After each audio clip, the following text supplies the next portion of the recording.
तो video sequence में आज हम लोग आगे कवर करेंगे ग्रेविटेशनल पोटेंशियल एनर्जी। देखो सर, ग्रेविटेशनल पोटेंशियल एनर्जी जैसा कुछ सुना था ना जब आपने वर्क पावर एनर्जी पढ़ा था। क्या था पोटेंशियल एनर्जी? पोटेंशियल एनर्जी था mgh, ऐसा पढ़ते थे ना आप, 9th में भी पढ़ा होगा आपने। बेटा जो तुमने ये पोटेंशियल एनर्जी पढ़ी थी ये फार्मूला सही नहीं था। अरे सर ये गलत बात है, पहले आप कहते हो, पहले पढ़ाते हो फिर कहते हो बाद में सही नहीं था। एक ही बार बताओ ना सही गलत।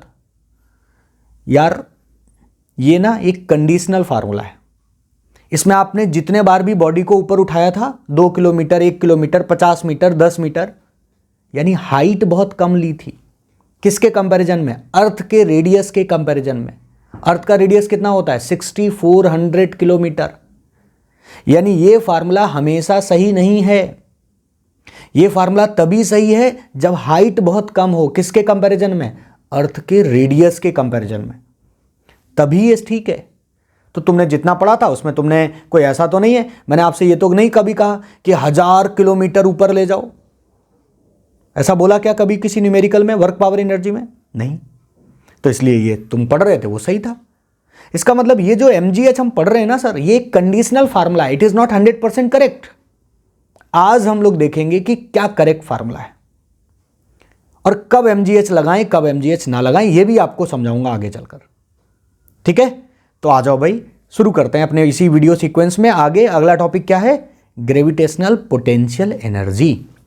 आ जाओ, देखो पोटेंशियल एनर्जी के ना कुछ जनरल कॉन्सेप्ट्स आप समझ लो पहले, है ना। पहले तो अपन थोड़ा सा पोटेंशियल एनर्जी पर ही केवल बात करेंगे। देखो कैसे दिखाएंगे हम पोटेंशियल एनर्जी को? पोटेंशियल एनर्जी को दिखाएंगे डेल्टा यू से, और पोटेंशियल एनर्जी हमेशा डिफरेंस होता है, तो आप लिखेंगे फाइनल माइनस इनिशियल, 2 पॉइंट का हमेशा डिफरेंस होता है।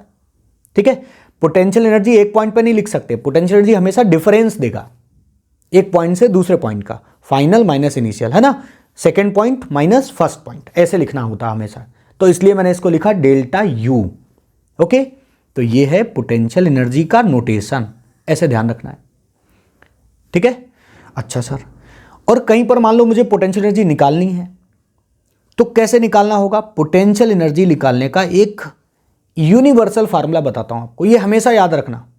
चाहे आप वर्क पावर एनर्जी पढ़ो, चाहे आप उधर इलेक्ट्रोस्टैटिक में पोटेंशियल एनर्जी निकालो, चाहे स्प्रिंग की पोटेंशियल एनर्जी निकालो, कभी भी पोटेंशियल एनर्जी निकालो, इसी फार्मूले को ध्यान रखो। इसको कॉपी पे कहीं अलग से लिख लो, ऊपर इंपॉर्टेंट फार्मूला है। क्या है? Delta U is equal to, बोलो, जब कभी तुम्हें पोटेंशियल एनर्जी निकालना हो तो आप निकाल लो, कुछ मत करो, एक्सटर्नल एजेंट जो बाहरी आदमी है उसका वर्क डन निकाल लो, और जो एक्सटर्नल एजेंट का वर्क डन होगा वही पोटेंशियल एनर्जी के फॉर्म में स्टोर होता है। जैसे स्प्रिंग को पकड़कर हम खींचे तो हम जितना काम करेंगे वही उसके अंदर स्टोर होगा। यानी किसी भी सिस्टम को बनाने में एक्सटर्नल एजेंट जितना काम करता है वही उसका क्या स्टोर हो जाता है? पोटेंशियल एनर्जी के फॉर्म में स्टोर हो जाता है। और देखो, या तो आप एक्सटर्नल एजेंट का वर्क डन निकाल लो, या आप एक तरीका और लगा सकते हो, आप वर्क डन निकालो उस कंजर्वेटिव फोर्स का और उसके आगे लगा दो माइनस। सर ये कंजर्वेटिव फोर्स क्या होता है? याद करो, वर्क पावर एनर्जी में पढ़ा था आपने, कंजर्वेटिव, नॉन कंजर्वेटिव। कंजर्वेटिव कौन होते थे? जिनके थ्रू किया गया वर्क डन, जिन फोर्सेस के थ्रू किया गया वर्क डन पाथ पर डिपेंड नहीं करता। नॉन कंजर्वेटिव कौन होते थे? जिनके थ्रू किया गया वर्क डन पाथ पर डिपेंड करता है। ग्रेविटेशन या mg कैसा फोर्स था? कंजर्वेटिव कि नॉन कंजर्वेटिव? तो mg था कंजर्वेटिव, और पोटेंशियल एनर्जी बनी ही कंजर्वेटिव फोर्सेस के लिए है। तो आप कंजर्वेटिव फोर्स का वर्क डन निकालो, उसके आगे क्या लगा दो? माइनस। यानी जैसे ग्रेविटी की बात हो तो आप mg का वर्क डन लिखो, उसके आगे लगा दो माइनस। ठीक है, किसी भी कंजर्वेटिव फील्ड के लिए आप इसको समझा सकते हो। तो 2 तरीके आपके सामने, या तो आप उस कंजर्वेटिव फोर्स का वर्क डन लिखो, उसके आगे माइनस लगा दो, वो आ जाएगी पोटेंशियल एनर्जी, या आप एक्सटर्नल एजेंट का वर्क डन लिखो, उसका सीधा आप बराबर कर दो पोटेंशियल एनर्जी के। तो ये रहा आपके सामने एक यूनिवर्सल फार्मूला। इस फार्मूले के हेल्प से आप कहीं पर भी पोटेंशियल एनर्जी निकाल सकते हो। लिख लो इसको, इंपॉर्टेंट मार्क कर लो, ये अपने को ध्यान रखना है। ठीक है, अब हम देखते हैं कि सर ग्रेविटेशन में पोटेंशियल एनर्जी कैसे निकालें। ये तो आपने हमें सर जनरल फार्मूला दे दिया, आ जाओ जरा ट्राई करते हैं ग्रेविटेशन में कैसे निकालेंगे। देखो एक काम करते हैं, एक मास ले लेते हैं, हैवी मास, बड़ा मास, कैपिटल है, और सर एक मास ले लिया तो इसके आसपास इसका फील्ड होगा। अगर आप इसके फील्ड में कहीं दूर जाकर यहाँ एक छोटा मास रख दो तो ये क्या करेगा, उसको अपनी तरफ अट्रैक्ट करेगा, है ना। ये देखो, ये अपनी तरफ खींचेगा। क्यों? क्योंकि दो मास हमेशा एक दूसरे को क्या करते हैं, अट्रैक्ट करते हैं। सर ये तो इसको अपनी तरफ अट्रैक्ट कर रहा है, मान लीजिए आपने इसको आर सेपरेशन दूर रखा, लेकिन अगर तुम इसको यहीं रखे रहना चाहते हो तो तुम्हें क्या करना पड़ेगा, भाई ये तो अट्रैक्ट कर रहा है लेकिन तुम चाहते हो नहीं नहीं ये यहीं बना रहे। जैसे ये पेन देखो, अर्थ इसको क्या कर रही है, नीचे की तरफ अट्रैक्ट कर रही है ना, mg फोर्स लग रहा है, ग्रेविटेशनल फोर्स लग रहा है। लेकिन अगर इस पेन को मैं यहीं रखे रहना चाहता हूं तो मुझे उल्टा फोर्स लगाना पड़ेगा, अगेंस्ट फोर्स लगाना पड़ेगा, और अगेंस्ट फोर्स लगाऊंगा तो मैं काम करूंगा। और मैं कौन हूं, मैं एक्सटर्नल एजेंट हूं, बाहरी आदमी हूं ना, मैं ये पेन हूं ना मैं अर्थ हूं, मैं तो बाहर से कर रहा हूं ना, तो मैं बाहरी आदमी हो गया, है ना। तो सर अगर इसको होल्ड करना है then you have to apply against force. ये जो mg यानी जो कंजर्वेटिव फोर्स, ग्रेविटेशनल फोर्स जो नीचे लग रहा है, इसके अगेंस्ट फोर्स लगाना पड़ेगा, तभी ये रुकेगा, नहीं तो ये नीचे चला जाएगा, है ना। छोड़ दो, नीचे चला गया। अच्छा सर, इसका मतलब सर फील्ड में हमें उल्टा काम करना पड़ेगा तभी ये रुकेगा। और अगर सर हमने काम किया तो वो किस फॉर्म में स्टोर हो जाएगा, वो स्टोर हो जाएगा पोटेंशियल एनर्जी के फॉर्म में स्टोर। ठीक है, तो अब हम ये अपना जो काम है इसको निकालने की कोशिश करेंगे कि हम कितना काम करेंगे। अच्छा बताओ, इन दोनों के बीच जो फोर्स होगा वो कितना लग रहा होगा, ये जो अट्रैक्ट कर रहा होगा ऐसे फोर्स, वो कितना लग रहा होगा। सर फोर्स तो बहुत आराम से लिख लेंगे, F is equal to G M naught divide by R square, ये लग रहा होगा सर फोर्स। और अगर तुम्हें रोकना है तो तुम्हें भी उल्टा इतना ही फोर्स लगाना पड़ेगा। बताइए, इतना ही लगाना पड़ेगा ना। अच्छा चलो मैं आपसे कहता हूं, इस छोटे वाले मास को थोड़ा खिसकाओ, थोड़ा ही खिसकाओ, बहुत ज़्यादा नहीं, थोड़ा सा डीआर, थोड़ा सा सर आगे खिसका के ले आओ। ये देखो हम इसको थोड़ा सा आगे खिसका ले, तो थोड़ा सा ही हम इसको खिसकाए, बट कितना खिसकाए सर, ये हमने इसको डीआर खिसकाया। कितना खिसकाया, डीआर, थोड़ा सा खिसकाया। किधर खिसकाया, ये देखो इसको ऐसे दूर ले जा रहे हैं। ये बड़ा वाला मास क्या कर रहा है, अरे भाई दूर मत जाओ, अट्रैक्ट कर रहा है ये।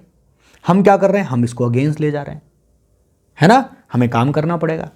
ये लो, आ जाओ जरा, कितना काम करना पड़ेगा सर। काम हम ऐसे लिखते हैं, D W is equal to, बताइए जरा, काम का फार्मूला क्या है, F into D R, force into displacement. और ऐसे लिखते हैं और फिर हम इसको क्या कर लेते हैं, इंटीग्रेट कर लेते हैं। यही तो तरीका है वर्क निकालने का। क्यों सर, ऐसे क्यों लिख रहे हो आप वर्क, अरे भाई फोर्स वेरिएबल है, और फोर्स जब वेरिएबल होता है तो ऐसे ही वर्क डन लिखा जाता है। आपने वर्क पावर एनर्जी में लिखा होगा। तो आ जाओ जरा, अपना काम देखते हैं कितना काम है। हमने फोर्स कितना लगाया होगा, हमने फोर्स लगाया होगा G M naught by R square और इंटू डी आर, ये हमने फोर्स लगाया होगा। और हम इधर ही फोर्स लगा रहे हैं और बॉडी को मूव भी इधर ही करा रहे हैं, इसलिए मेरा वर्क डन है पॉजिटिव। और मेरा जो वर्क डन है, इस एक्सटर्नल एजेंट का जो वर्क डन है, वही वर्क डन होगा पोटेंशियल एनर्जी के बराबर। तो पोटेंशियल एनर्जी के कर दो इसको बराबर। ये लो बन गया सर पोटेंशियल एनर्जी का फार्मूला। ये देखो, ये बन गया पोटेंशियल एनर्जी का फार्मूला। कुछ नया काम नहीं करा है, एक बार देख लो अच्छे से। हम इसको थोड़ा सा खिसकाए हैं तो कितना पोटेंशियल एनर्जी चेंज होगा, उसका फार्मूला आ गया आपके सामने। हम इसको थोड़ा सा खिसकाएं तो हम जितना काम किए हैं, बाहरी आदमी जितना काम किया है, वही एनर्जी है, वही पोटेंशियल एनर्जी के बराबर लिखना है बस, और कुछ नहीं है। इतनी सिंपल सी बात है। अच्छा मान लो एक बच्चा कहता है कि नहीं सर थोड़ा मत खिसकाओ, इसको R1 डिस्टेंस से R2 डिस्टेंस तक खिसका कर ले जाओ। यानी पहले इसको कहीं R1 पे रखो, ठीक है, और फिर इसको कितना मूव करा के ले जाओ, R2 डिस्टेंस तक, बहुत दूर ले जाओ। तो सर अगर R1 से R2 ले जाना है तो लो लिमिट लगा दो इसकी R1 से R2। बताइए जरा कहाँ ले जाना है हमको, सर ले जाना है R2 पर। देखो देखो मैं इसको अलग से फिगर बना देता हूँ कि ये था कैपिटल M, और आपको सबसे पहले कहाँ रखना था, कितना डिस्टेंस दूर रखना था, पहले रखना था R1 डिस्टेंस दूर यहाँ पे, और फिर खिसका के कहाँ ले जाना है, काफ़ी दूर आगे ले जाना है। और अब की बार यहाँ से डिस्टेंस कितनी रखनी है, R2, इतना दूर आपको अब की बार ये मास को ले जाना है, यहाँ से उठाकर यहाँ ले जाना है। तो कितनी पोटेंशियल एनर्जी चेंज होगी, वो उसका फार्मूला आपके सामने है। कुछ नहीं करना है, ये एक स्टैंडर्ड फार्मूला बना लिया है और बस इसी में आपको लिमिट डाल देनी है। कहाँ से कहाँ ले जाना है सर, बताइए जरा, चेंज कहाँ से कहाँ कराना है, R1 से लेकर R2 तक। मान लीजिए यहां पर और यहां से यहां ले जाना है, यानी 1 लोकेशन से हमें कहां उठा के ले जाना है, 2 लोकेशन पर उठाकर ले जाना है। देखिए जरा क्या होगा, चेंज इन पोटेंशियल एनर्जी होगा इंटीग्रेशन, कहां से कहां, R1 से उठाकर कहां ले गए, R2 पर। ठीक है, G M naught by R square into D R. थोड़ी सी कैलकुलेशन है, थोड़ा सा इंटीग्रेशन है, कर लेते हैं। आ जाओ भाई, जो कांस्टेंट है उनको बाहर निकाल लो। क्या कांस्टेंट है, जी एम नॉट बाहर निकाल दो। अंदर क्या बचा सर, अंदर बचा 1/r स्क्वायर, और क्या चल रहा है सर, डी आर। लिमिट कहां से कहां सर, R1 से लेकर R2 तक। बड़ा आसान सा इंटीग्रेशन है, 1/r स्क्वायर का इंटीग्रेशन आप कर लेंगे। कैसे करेंगे, r को ऊपर ले जाएंगे, इसकी पावर -2 बनेगा dr। बाद बाकी आपको फार्मूला पता है, x की पावर n वाला, याद है कितना होता था इंटीग्रेशन में, x n+1 divide by n+1, है ना। सॉल्व कर लो इसको। फिर क्या करना, upper limit minus lower limit. पहले आप अपर लिमिट रख दो, फिर क्या रख दो, लोअर लिमिट। थोड़ी सी कैलकुलेशन है, कर दो। आ जाओ जरा कर देते हैं, है ना। कैलकुलेशन करने पर ये बनेगा जी एम नॉट और 1 यहां पर आएगा, जब आप इसको सॉल्व करेंगे तो ये आएगा 1/r1 माइनस 1/r2। ये कुछ ऐसे बनेगा। ठीक है, 1/r1 माइनस 1/r2। और ये क्या आ रहा है, चेंज इन पोटेंशियल एनर्जी का फार्मूला बन गया हमारे पास। ये देखो, आप इसको ऐसे भी लिख सकते हो कि चेंज मतलब क्या है, क्या किसके बीच है, U2 माइनस U1। ये U2 माइनस U1 का फार्मूला है, यानी final potential minus initial potential का जो फार्मूला बना वो कितना बना जाके कैलकुलेट होकर, जी M not 1/r1 minus 1/r2। Clear है, इतना आप नोट कर लीजिए। अच्छा, आप लोग एक एग्जाम्पल करो। जैसे मान लो आपसे कोई बच्चा ये कहे कि भाई अब की बार ना ये जो एम नॉट है इसको R से उठाओ, कितनी दूर पहले पे रखो, पहले R दूरी पे रखो, और फिर इसको उठाकर बहुत दूर ले जाओ, बहुत दूर ले जाओ। यहां से उठा के इसको बहुत दूर ले जाओ, इन्फानाइट पर ले जाओ। कहां उठा के ले जाओ, इन्फानाइट पर जाके पटक दो, यानी R2 यानी जो दूसरी लोकेशन है वो कहां रख दो, इन्फानाइट पे। तो बताओ जरा पोटेंशियल एनर्जी क्या आएगी, final potential minus initial potential is equal to क्या फार्मूला है, जी, दोनों मास लिख दो, am not 1/r1 minus 1/r2। ये फार्मूला है सर। कहां उठा के ले जाना है, शुरू कहां से करना है, पहले कितना दूर रखा, R दूर, यानी R1 की जगह रख दो R, और फाइनली इसको कितना दूर ले गए, कहां ले गए, इन्फानाइट पे ले गए आप।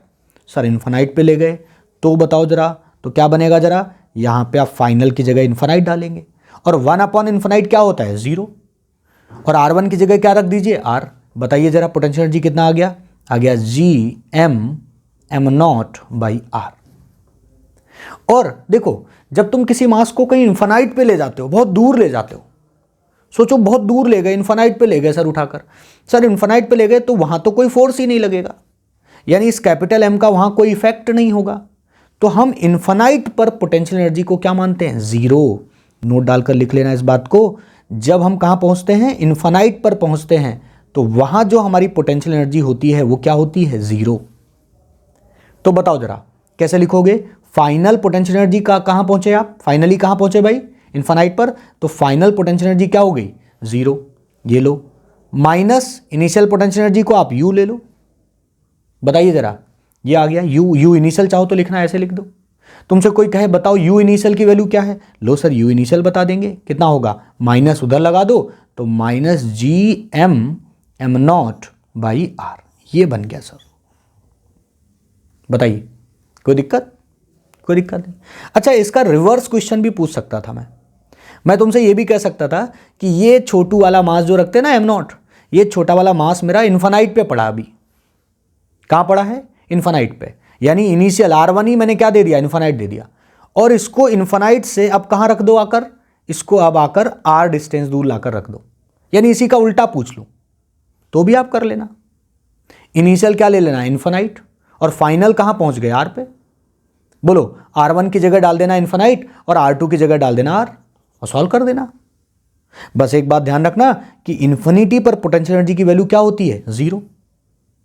बताइए कोई दिक्कत इसमें? कोई दिक्कत नहीं। अरे भाई आप तो ये फॉर्मेट ध्यान रखो बस। R1 क्या है? R1 इनिशियल लोकेशन है और R2 क्या है? Final location. और यहां लिखते हैं डेल्टा यू, और ये डेल्टा यू क्या है? Final minus initial. सीक्वेंसिंग में गड़बड़ी मत करना, नहीं तो गड़बड़ हो जाएगा। देखो वैसे तो पोटेंशियल एनर्जी ना हमेशा 2 पॉइंट का डिफरेंस है, लेकिन कई बार क्वेश्चन में तुम्हें एक ही पॉइंट देकर लिखाएगा।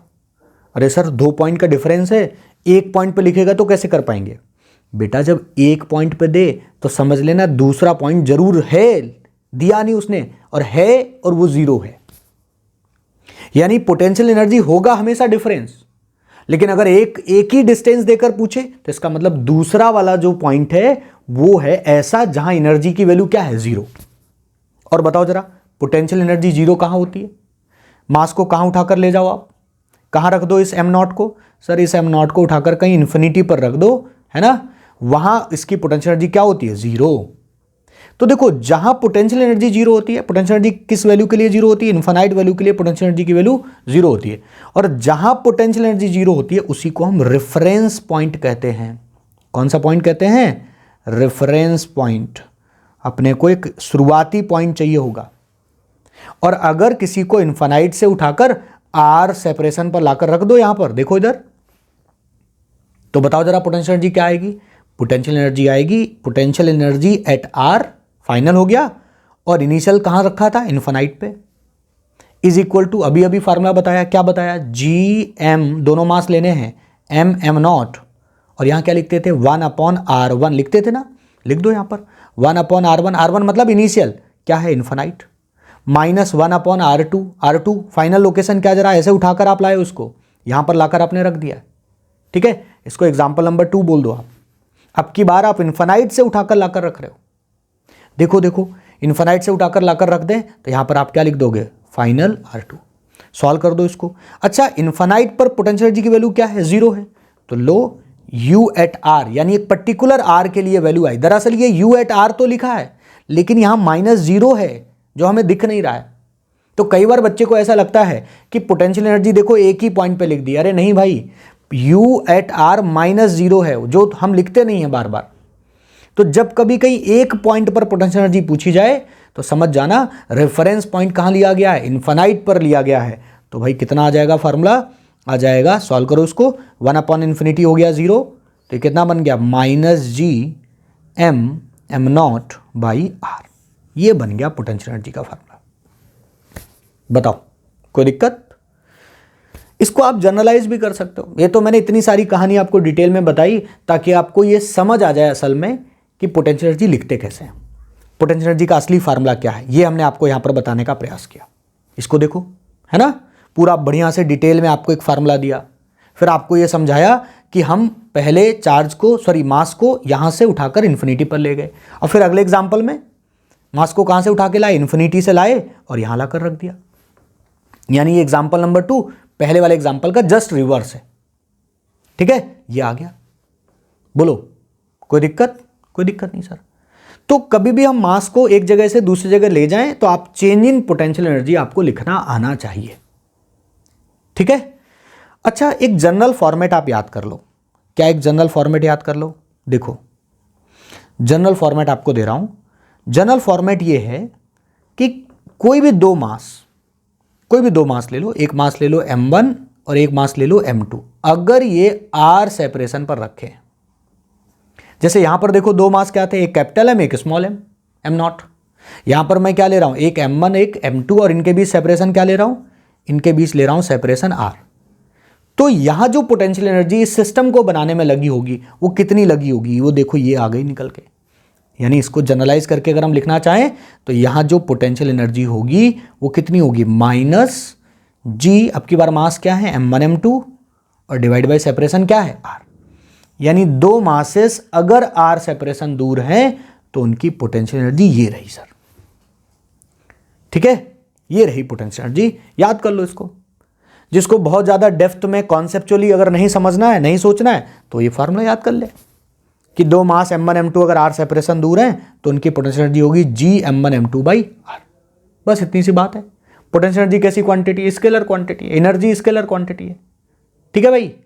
बढ़िया आराम से याद कर लो, इसको काम हो जाएगा। तो आपने दो मास के लिए एक जनरल फार्मूला याद कर लिया। देखें यही तो है ना, -G m1m2/r। ठीक है, यानी दो मास अगर मुझको r सेपरेशन पर रखने हैं तो वो उसकी जो पोटेंशियल एनर्जी होगी वो होगी कितनी, -G m1m2/r। ये होगी सर पोटेंशियल एनर्जी। अच्छा, ये जो पोटेंशियल एनर्जी है यही क्या है, यही है work done by external agent. यानी बाहरी आदमी ने इतना ही काम किया होगा इस सिस्टम को बनाने में। ठीक है, तो किसी क्वेश्चन में एक्सटर्नल एजेंट का वर्क डन पूछ लें तो भी आप पोटेंशियल एनर्जी के बराबर कर देना। बोलो ठीक है सर, याद कर लेते हैं फार्मूला। आप कह रहे हो तो हम याद कर लिए हैं -G m1m2/r। ठीक है।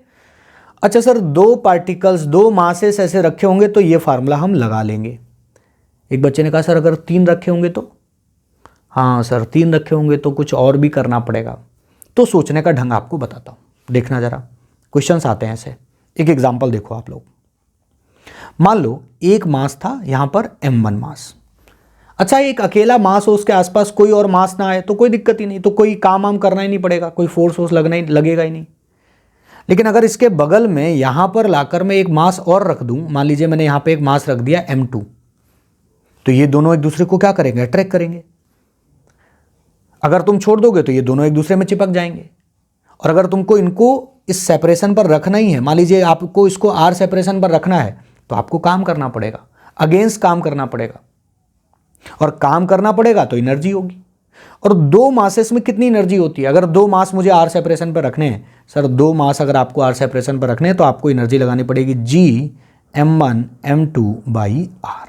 ये देखो, लेकिन अब सोच कर देखो, ये दो मास को तो तुमने रख दिया, एनर्जी लगा दी, काम कर दिया, लेकिन अब आ गया अपने पास एक और मास, तीसरा मास m3, जो इस दूसरे वाले मास से r सेपरेटेड है और इस पहले वाले मास से भी r सेपरेटेड है।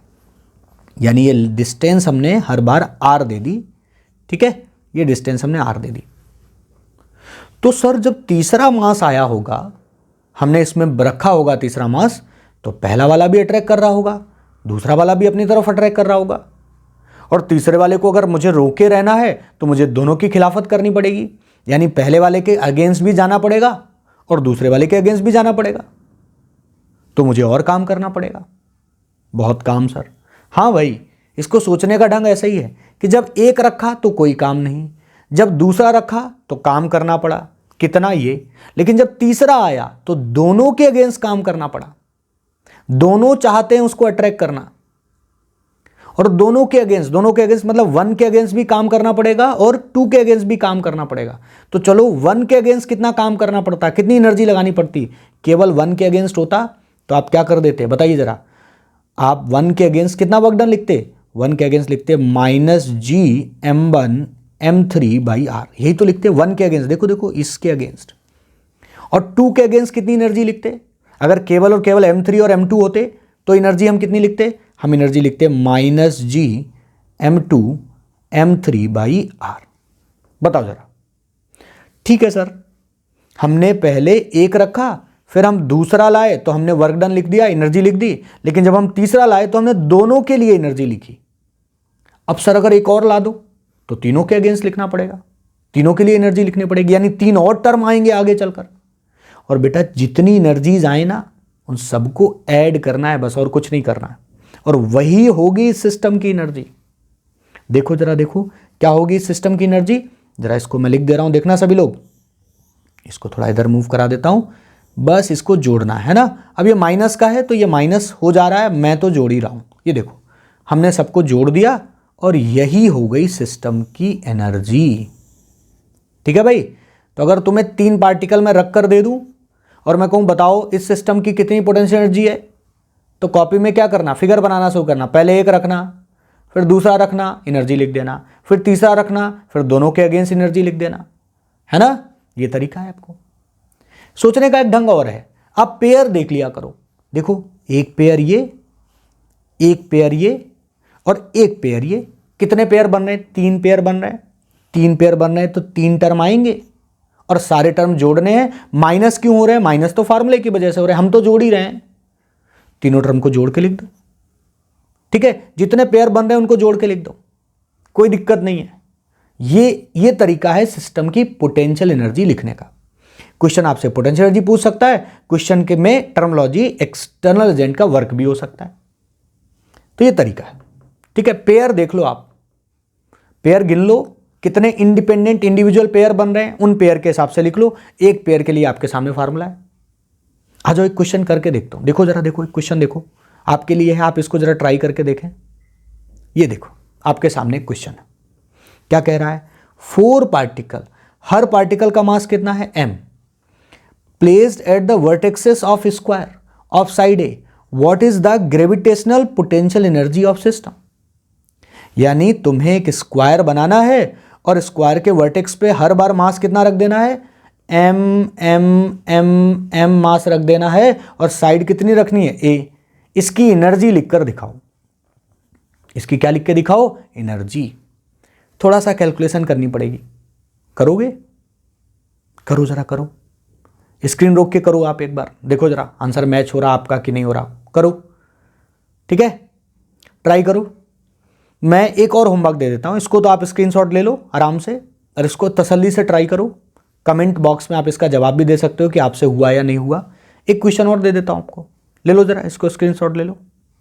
एक क्वेश्चन और देख लो, ये देखो, 2 क्वेश्चन आपको होमवर्क में दे रहा हूं, आराम से इनको करना। इस क्वेश्चन को भी समझ लो, 3 पार्टिकल हैं और सबका मास कितना ले लिया, m।